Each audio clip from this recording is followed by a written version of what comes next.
I am Miss Viv and I am your storyteller. And today is National Storytelling Day, and the Manchester Parish Library is pleased to bring you this story of Anancy. Anancy and Bird Cherry Island. Anancy loved bird cherries. He loved them to death. And Anancy heard the birds talking that there was this island. They called it Bird Cherry Island. And on Bird Cherry Island, all the trees were laden with the most delicious, the reddest, the juiciest, the sweetest bird cherries. So Anancy now wanted to get bird cherries too.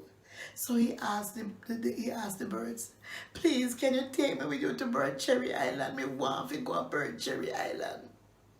So the birds said, we have to think about it. We have to talk about it. We can't just say yes or no. We have to have a conference. So the birds had a conference. And the discussion was, should we take Anancy with us to Bird Cherry Island? Some birds said, I'm not sure that we should take him with us because Anancy's a trickster.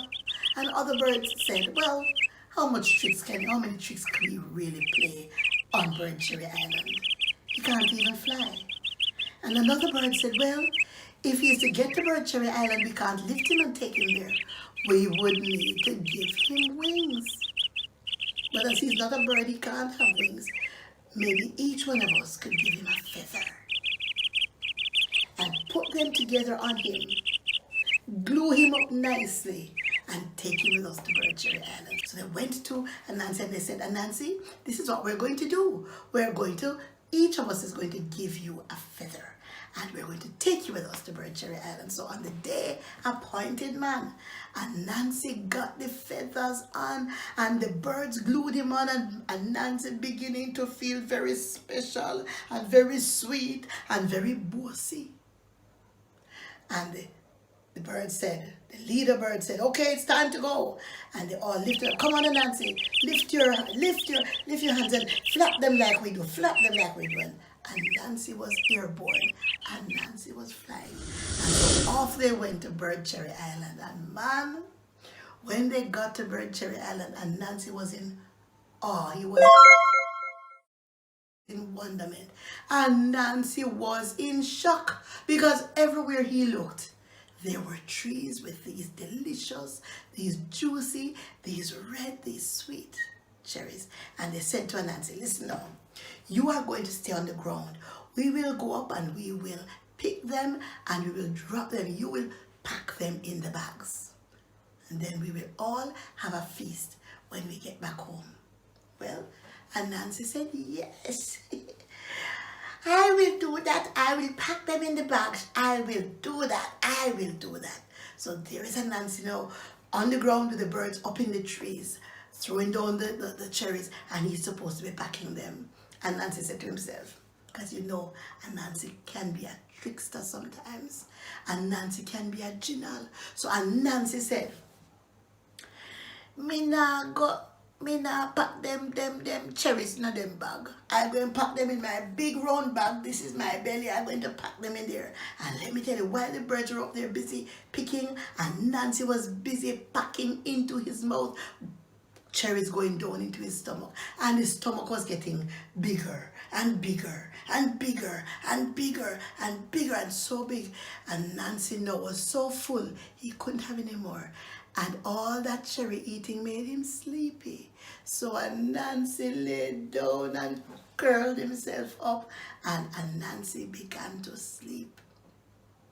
And when the birds came down and looked around for the bags of cherries, there were no bags of cherries. But guess what?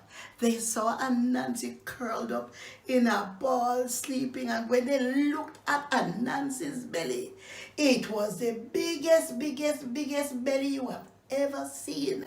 Anancy's belly was bigger than the biggest balloon you have ever seen.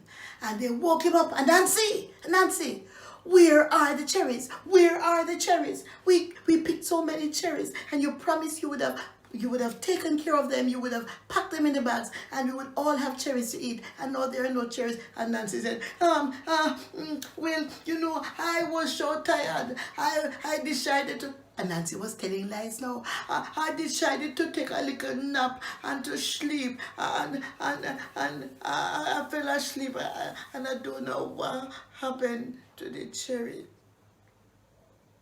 Well, the birds were very smart, and they knew that Anancy was lying. They also knew that it was time to get on with the flying back home. And you know what?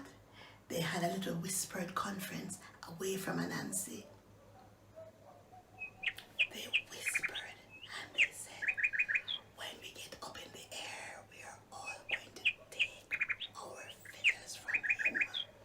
Every one of us will take our feathers from him, and then let's see how he's going to get home. Well, you know what?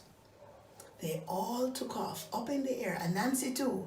And Nancy was being very, very defiant. And what do you think you can do to me? What do you think you can do to me? So when they got up in the air and they were flying nicely back home, one by one, each bird came and they pulled a feather, pulled a feather, pulled a feather. And what do you think happened to Anancy? No, Anancy had no feathers. Anancy was not a bird. Anancy couldn't fly. So of course, Anancy went down, and by this time they were over the water. And Nancy went down into the water with a big old splash. And who do you think was waiting for Anancy? Brother Alligator was waiting for Anancy. And he grabbed Anancy and he said, this is my dinner. And of course, that's another story for another time. I'll just tell you this, that Anancy had to bargain with Alligator. And he said, brother Alligator, remember say me and you is cousin, you know. Me and you are cousin for a young time. And me can come to your house and sleep, and you can, when me wake up in the morning, me will be more tender. You can cook me and eat me that time. But of course, Anancy didn't plan for brother Alligator to eat him. But that is a story for another time. But what I can tell you is this. Alligator took him to his house and gave him a bed to sleep for the night.